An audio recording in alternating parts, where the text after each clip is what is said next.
sensitive skin သမားမို့လို့တခုခုထိလိုက်ရင်ဆိုရင်နီတယ်ရဲတယ်ပြီးတော့အဖက်လန်တယ်ဆိုတော့သူတို့တွေကမျက်နှာတန်းရှင်းမှုအပိုင်းအားလည်းအရင်ရေးကြည့်ရယ်အဲ့တော့ဒါမိုင်ဇလာဝါတာသုံးမယ်လို့ပြောရချင်းကြတယ်နည်းနည်းလေးတွန့်တက်တယ်မိုင်ဇလာဝါတာသုံးလို့ရရဲ့လားအဆင်ပြေရဲ့လားဆိုပြီးတော့နည်းနည်းကြောက်တာမျိုးလေးတွေဖြစ်တယ်ဆိုတော့ဒီဗီဒီယိုမှာရတယ်ဘာဖြစ်လို့ရတယ်ဆိုတဲ့ဟာလေးတော့ဒါပြောပြမှာဖြစ်တယ်မင်္ဂလာပါဒေါက်တာယူရီပါလှပကြီးရဆရာဝန်ဖြစ်ပါတယ်ဒေါက်တာမြဲတဲ့လူနာတွေကိုညှို့လေးရှိရယ်ဒီမိုင်ဇလာဝါတာသုံးဖို့မျက်နှာအကျဉ်းကြီးတိုးသင်းဖို့ကိုအမြဲတမ်းပြောတယ်ပေါ့နော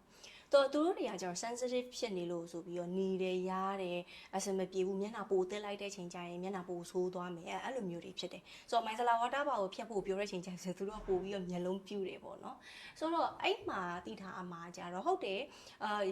ဒီကိုကမျက်နှာကိုတက်တဲ့ချိန်မှာအကျဉ်းကြီးပိုများတယ်ဆိုရင်ပို့ပြီးတော့ဆိုးသွားနိုင်တယ်ဆိုတော့ general အားဖြင့်မှန်တယ်ဆိုပေမဲ့ကိုဘယ်ပစ္စည်းကိုသုံးလဲဆိုတာကလည်းအရင်အရေးကြီးတဲ့အထဲမှာပါတယ်။ဘာလို့ဆိုတော့တစ်ခုနဲ့တစ်ခုသူတို့ထုတ်တဲ့ technology တွေမတူကြဘူး။အဲ့တော့ဒီ sensitive skin သမားတွေကကြတော့ဒီ cleansing power ကောင်းဖို့မျက်နှာဖြတ်နိုင်ဖို့ဟာတွေအတန်အသင့်လုပ်ပေးနိုင်မှာမှဒါတို့ရဲ့အရေပြားကကြတော့ microbiomes လေးတွေပြီးတော့ pH တွေကကြတော့ normal ထဲကိုရောက်နေမှတာလည်း skin barrier ကြန့်ခိုင်မှုအားအတန်အသင့်တစ်ခုကိုထိန်းထားနိုင်မှာဖြစ်တယ်။အဲ့တော့ဒါအခုချိန်ဒီပြောတာကကြတော့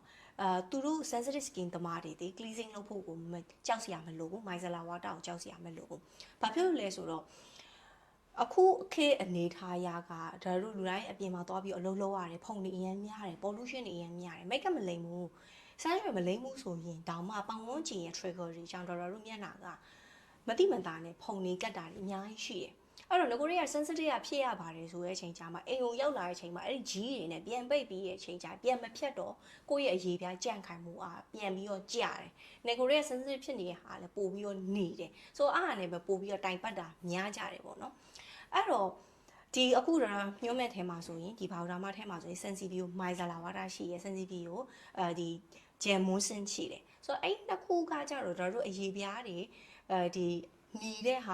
ရေပြကြန့်ခိုင်မှုအားကျတဲ့ဟာဒီ sensitive skin သမားတွေမှာဖြစ်တဲ့ဟာတွေအကုန်လုံးကိုသူက ingredient တစ်ခုချင်းစီကိုရည်ရွယ်ချက်ရှိနဲ့ပြန်ပြီးတော့ထည့်ပေးတာမျိုးလေးတွေဖြစ်တယ်အဲ့တော့သူ့ထဲမှာပါတဲ့ ingredient ဆိုရင်ဒီအရေပြကြန့်ခိုင်မှုအတွက်ဆိုရင် dermatological advanced formulation တွေထည့်ထားမျိုးရှိရယ်ပြီးတော့တို့အရေပြနဲ့တူညီတဲ့ဒီ biomimetic sugars လေးတွေပါအောင်ထုတ်ထားပေးတယ်ဒါတွေဆိုရင်တို့ရေဓာတ်ပြန်ဖြည့်နိုင်တယ်ပြီးတော့ရောင်ရမ်းမှုတွေလည်းသူကချပေးနိုင်တဲ့ထဲမှာရှိတယ်ပြီးတော့ဒီ micellar water ထဲမှာဆိုရင်သူတို့က micelle technology စေးသုံးထားတယ်သူတို့ထဲမှာဆိုရင်ပါတဲ့ဟာလေးဆိုရင်တို့အရေပြားပေါ်မှာရှိတဲ့ phospholipid bilayer လေးနဲ့အရင်နှိစက်တယ်ဆိုတဲ့သဘောကဒီ micellar water တွေနဲ့ဒါ clean out လုပ်လိုက်လို့ဒီဟာတွေကိုဖယ်လိုက်တဲ့အချိန်မှာတို့ရဲ့ရှိနေတဲ့ဟာတွေဆုံးရှုံးသွားစီတာမဟုတ်ဘူးဒါလေးနဲ့သုံးလိုက်တဲ့အချိန်ကြာမှာဒါကိုပြန်ပြီးအာဟာရပြန်ဖြည့်ပေးတဲ့ပုံစံလိုမျိုးပြန်ရတာဖြစ်တယ်ပြီးတော့ခုနကဘာ mimetic sugar လေးရှိတာ inflammation လေးတွေကို short ချပေးတဲ့ဟာလေးတွေပေါ့သူ့ရဲ့ထဲမှာလိုအပ်တဲ့ဟာလေးတွေကိုဖြည့်ထားပြီးသားဖြစ်တယ်ပြီးတော့သူတို့ကဒီ sensitive skin တမာပဲသုံးလို့ရအောင်အတွက်ပဲ gentle လေးဖြစ်တဲ့ဟာပြီးတော့ cleansing power အောင်ကောင်းတဲ့ဟာလေးတွေပဲသူတို့ရွေးချယ်ပြီးတော့ထည့်ပေးထားတာဖြစ်တယ်ဆိုတော့ဒါဆိုရင် micellar water ရောဒီ cleanser ရောဘယ်လိုသုံးရမှာလဲအဲ့ဆိုရင်ကျမတို့ကဘယ်နှကြိမ်သုံးရမှာလဲဆိုတာဖြစ်လာပြီပေါ့နော်ဆိုတော့ဒါလူနာတွေအမြင်နဲ့ဘယ်ချိန်ပြောလဲဆိုတော့မနေ့သွားတိုက်တဲ့အချိန်ညသွားတိုက်တဲ့ချိန်ကကြတော့တို့ကမျက်နှာတစ်ကြတယ်အဲ့ဒီချိန်မှာတော့မနေ့မိုးလင်းနဲ့ညအိပ်ရောင်ဝင်ခါနေရတော့တနေ့တစ်ချိန်ကမျက်နှာတစ်စီရတော့သုံးရမှာပဲဆိုတော့နောက်တစ်ချိန်ပေါ့ extra cleansing လုပ်တဲ့အချိန်ကကြတော့ကိုအပြင်ကနေသွားပြီးတော့ပြန်လာတဲ့အချိန်ဘာဖြစ်လို့ဆိုတော့အပြင်မှာ pollution တွေအများများတယ်တချို့ကြတော့လည်းဒီ factory industry ထဲမှာလောက်ရဒီအလုပ်အစိမ်းအလုပ်ရုပ်တရားထဲမှာသူကလောက်ရမျိုးရှိတယ်ဆိုတော့အလုတ်ကင်နေထားရဘူးကိုဖုံများအမျိုးလေးဖြစ်တယ်အဲ့တော့ဒီအလုတ်ထဲမှာဆိုရင် extra cleansing အနေနဲ့ဒီ micellar water ဘူးအသေးလေးတွေအလုတ်ထဲကိုယူသွားအောင်လုပ်လို့ရတယ်ပြီးတော့အဲ့ဒီ contour pack လေးနဲ့ပဲသူတို့က swipe out လုပ်လိုက်တယ်ဆိုရင်ရပြီသူတို့ contour pack နှစ်ခုသုံးခုသုံးလိုက်တယ်ဆိုရင်လုံးဝ cleansing ကအဆင်ပြေတယ်အဲ့တော့နေကင်းဘက်မှာတကယ်လို့မျက်နှာပြင်သစ်ဖို့အဆင်မပြေတဲ့လူတွေဆိုရင်လည်းပဲဒီ micellar water ဒီပန်းရောင်လေးသုံးပြီးတဲ့အချိန်ကျရေပြန်သုံးစရာမလိုဘူးပေါ့နော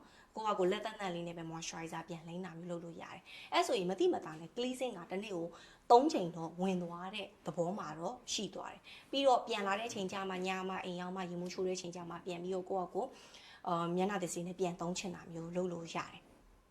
အဲ့ဆိုရင် brand တိုင်းဒီ sensitive skin တွေက micellar water သုံးလို့ရလားဆိုတော့မိကုန်းတော့ရှိလိမ့်မယ်ထင်တယ်ဆိုတော့ ဒေါက်တာကတော့မသေးချဘူးဘာဖြစ်လို့ဆိုတော့သူတို့ဘာ technology သုံးလဲပဲဒေါက်တာမသိဘူးအခုကကြောက်တာဘာလို့ဒါမှနဲ့ collaborate လုပ်တာကကြောက်တော်တော်ကြာပြီဆိုတော့သူတို့ဟာလေးဆိုရင်တော့ deep down ပို့သွားဖြစ်တယ်ဆိုတော့ဘာဒါမှနဲ့ဟာဆိုရင်တော့စင်ပြေတယ်သုံးလို့ရတယ်ဒါကိုသုံးလိုက်လို့ပို့ဆိုးသွားတာမျိုးမရှိဘူးလိုအပ်နေတဲ့ဟာကိုတော့မှ sensitive skin သမားတွေလိုအပ်နေတဲ့ဟာကိုတော့မှပြန်ဖြည့်ပေးတဲ့ဟာဖြစ်တယ်မာဇလာဝါတာရောမျက်နှာသစ်စီရောကကြတော့ဆိုတော့အဲ့ဟာလေးကိုတော့သဘောပေါက်မယ်လို့တော့ထင်ပါတယ်ဆိုတော့ဒီဗီဒီယိုကြည့်ပြီးတဲ့အချိန်မှာကျတော့ sensitive skin သမားဖြစ်ပြီးတော့ကိုယ့်ရဲ့မျက်နှာတစ်တဲ့ဟာ cleansing အပိုင်းနဲ့ပတ်သက်ပြီးတော့ဒုက္ခရောက်နေတဲ့လူတွေအတွက်ကကြောင့်ဘယ်နှကြိမ်တက်ရမလဲဘယ်လိုတက်ရမလဲဘာ product လေးရွေးရမလဲဆိုတာကကြတော့သိသွားပြီလို့ထင်တယ်